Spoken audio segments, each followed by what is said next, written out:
What's up, VC? My name's Rod. I'm your happy hippie. Welcome back, my friends. Last week I shot a video about my favorite new releases for 2023. I'm going to go back and show some of the pickups I got this year.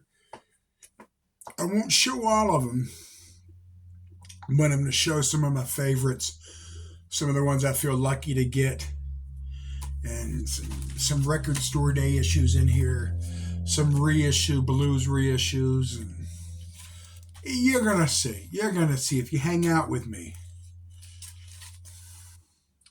This was the first song ever played on MTV. Video Killed the Rock and Roll Star.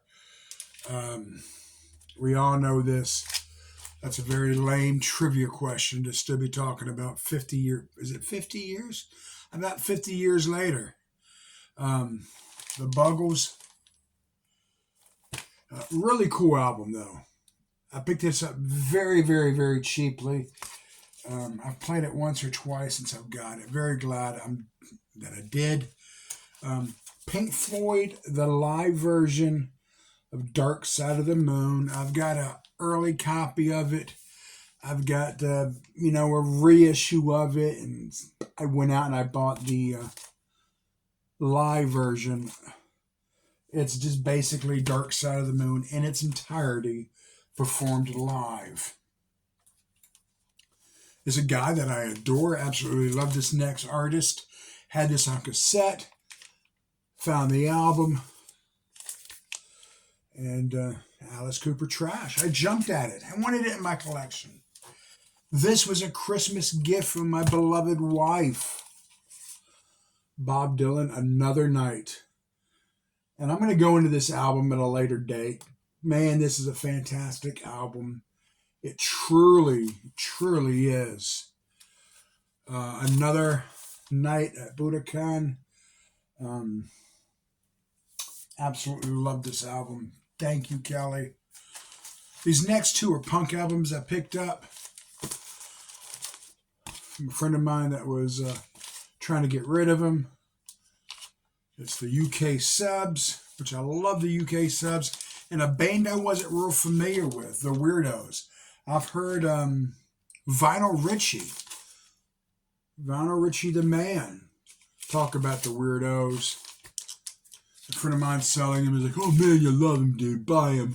Come on, you can't beat it. Come on, just give me $5 a piece. I'm like, okay, I'll give you the money. This next one was VCLT. Pussy Gillette. They're a punk band out of Texas. And that is a really, really... At first, I almost didn't say the name of the album. And I asked a friend of mine, this lady I know, and she's a pretty classy lady. Her name's Kat. And she said, man, just say the name of the album. You just don't have to hold it up. So this time I'm saying it. Pussy Gillette. This is a badass album. Some good punk rock. This next one I won from Jason at the show, Spins Vinyl. If you don't know Spins Vinyl, change that. Change that now. His name is Jason. Extremely professional. Total opposite of my videos. They're edited. I mean, they're thought out. They're scripted. The dude is awesome. Great taste in music. He was giving away this Uncle Sally album, an autographed copy.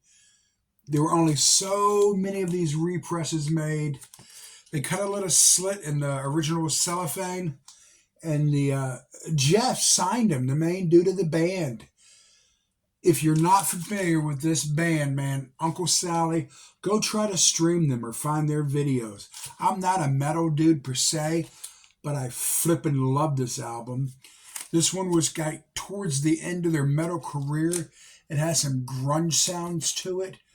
So if you dig like Soundgarden and, you're going to love it. If you like 80s metal, you're probably going to love this album. Fantastic stuff. This next one is a record store day from April of this year. Or if you're watching this next year, it'd be April of last year, April 2023. I love Sunvolt. And I know well, I knew. I got to meet Doug Sahm, and this album screamed to me. I had to buy it. I'm glad I did. If you find this out in the wild, it's on green vinyl. It's Sunvolt doing the music of Doug Sahm. And I told you before about the story when I met Doug Sahm. I'm in my booth. I'm in the DJ booth at the radio station. Eileen, I think her name was, knocked on my door and said, "There's some guy named Doug Sahm in the lobby." I'm like, bullshit. I went out there, it was Doug Sahm. And I'm not making fun of him. I'm just trying to imitate the way he talks. Man, he's, "Hey, I've been listening to you all the way up here." And he had this real pretty girl, like 30 years old. And Doug was probably in his 50s at this time. And she was kind of leery about who he really was. She met him at a friend's house. Long story short, they drove up to the radio station. He had a CD copy of the Texas Tornadoes new album wrapped in a paper towel with nothing written on the damn CD. He told me what tracks to play. I played it. We interviewed him. He hung out for like 45 minutes. An amazing day. 2 weeks later, mail call comes. We get this. We get the CD, the proper CD in the mail, promotional copy only. We get the phone call the next day saying, "Hi, my name's Amy, and I'm with such and such record label." And she started talking about the new Texas Tornadoes. I told her that story. I said, "We're already playing it." "That's impossible." I said, "Doug Sahm himself brought me that damn CD and gave me verbal permission to play it." And she called back like a day later and apologized and said, "Well, just keep on playing it, but we want it added on this particular day. You do your ads on a Tuesday." And that's how they track the music. Anyway, funny story. She couldn't believe I had it. Let's get forward. Another record store day release, the legendary Muddy Waters. Had to have it. Charlie Parker, another record store day release I picked up. It took this album a minute to grow on me because the recording is so old, but it is it's just so good. Charlie Parker. Headhunter. I'd always heard about this album. Real familiar with Herbie Hancock. Who isn't? I kept hearing everyone rave about this album. I had never heard it. And I finally pulled the plug. David Brubeck. I've heard so much about this damn album. To be honest, I didn't really want to give it a chance because I'm, Miles Davis and John Coltrane and, Thelonious Monk, Bill Evans, Chet Baker. Yeah, I could dig, but to me, he just seemed like, I don't know, throw something at the screen if you want to. He seemed like the Pat Boone of jazz, and I was prejudging him. I'd never heard it, and I bought this original copy, got it for like pennies of what it's worth. Fantastic album. I apologize for whatever I thought about this album. More jazz, the legendary Bill Evans on the previous record store day. Treasures, and this is a treasure. 3 different albums, 3 different concerts. I found this one at Big Lots. If you don't have Big Lots where you live, it's a poor man's big box store, which sounds kind of stupid because I think that's what big box stores are anyway. But this is the low budget big box. I went in there. It was sealed. It was like $11.99. John Coltrane on Impulse. Blue World. I have not opened it. I don't know why. I just want to keep this sealed for whatever reason, at least for a while. Chet Baker is a Blue Note Tone Poet reissue. This is Sings and Plays with Bud Shank, Russ Freeman, and Strings. Now, I read some stuff on the internet about the Chet Baker Sings. Evidently, he did a real great one on Blue Note. But after that, Chet had he had a drug habit, bro. That's not secret, and he was going into any low budget record label for a flat fee and making albums and just had sings on it. So there are a lot of different Chet Baker sings, but unless you get the blue note, you're not getting quality. You're not getting the original. But this one is a tone poet, blue note. This is him playing and singing. This is an original, and this sounds absolutely flippin' amazing. Um, Carlos Santana and John McLaughlin, Love Surrender. I've seen this album around a million times. I found it for 99 cents at a flea market. Speaking of John Coltrane,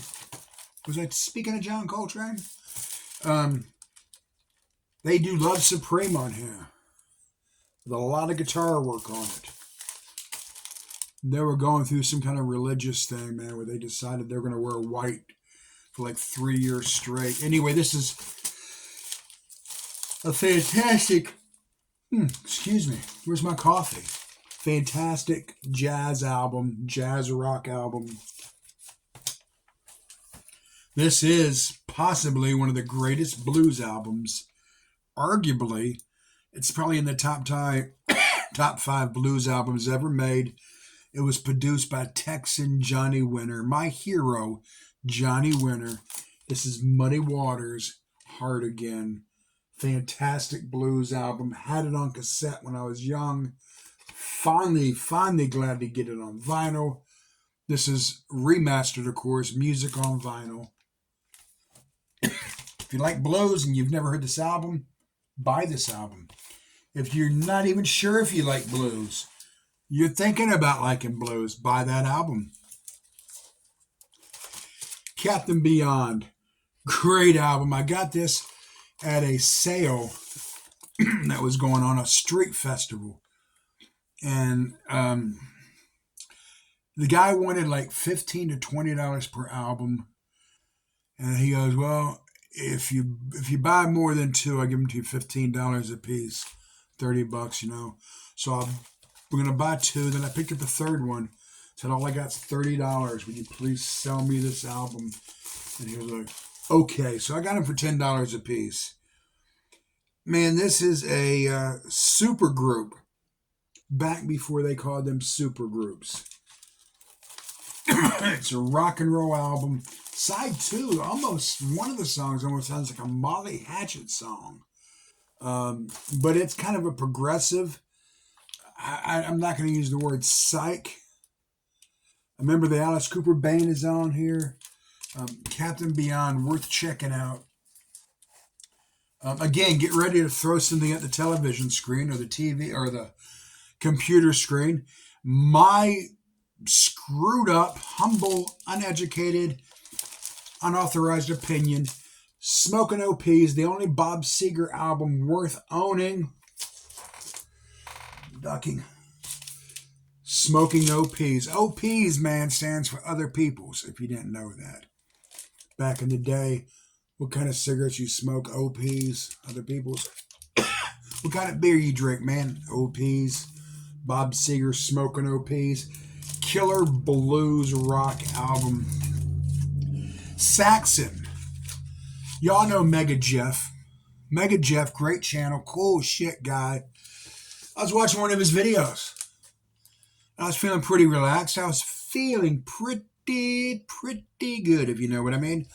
And he showed this album. He goes, hey, I just got this off Amazon. It's dropped to, I think he said $12.99. That's a mistake. This is a $35 album. So I paused the video, went over there and ordered it. Not even being a Saxon fan. It's a hard rock album. It's a good album. For that price, I'm really glad that I own it. Thank you, Mega Jeff.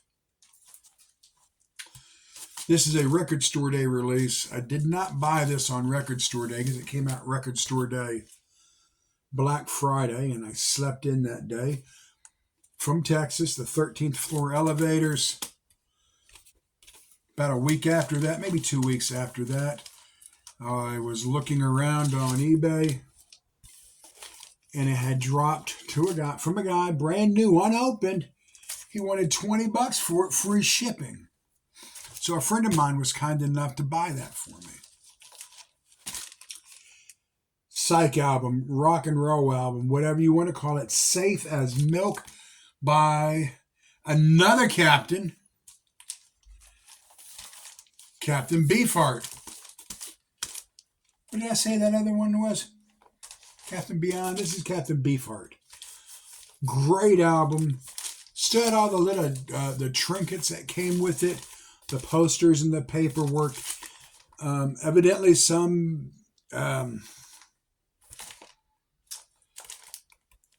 somebody took it back to McKay's of all places. If you're familiar with Kay's, they're outrageously priced on everything. They're the ones selling a Harry Chapin album for $30. They're the ones who's selling AC/DC Back in Black for $45. Well, I found this, Safe as Milk, for $19, and I jumped on it. I'm only going to show two more. I got a few more than these, but I didn't want to bore you. These were my favorites of my favorites. Tom Waits, another one, thrift shop find. This is not his best album, Small Change, but it is a great album. Love some Tom Waits. And Mike Campbell. This is one that was on Amazon. It dropped to $12.99. Mike Campbell, of course, part of the Heartbreakers. Great album, man, especially for that price. Now I've showed you my favorite finds of the year. My last video, I showed you my new releases, my favorite new releases. This pretty much wraps up my year in the VC, I guess. Hopefully, God willing, we'll be back next year. Peace, everyone. I hope you have a great New Year's Eve. Please don't drink and drive. You know the score. Just stay at home and enjoy life. Or call an Uber. Get your girlfriend to ride you around. Get your best friend to ride you around. Get your best friend's girlfriend to ride you around. You just don't get fucked up and drive, guys.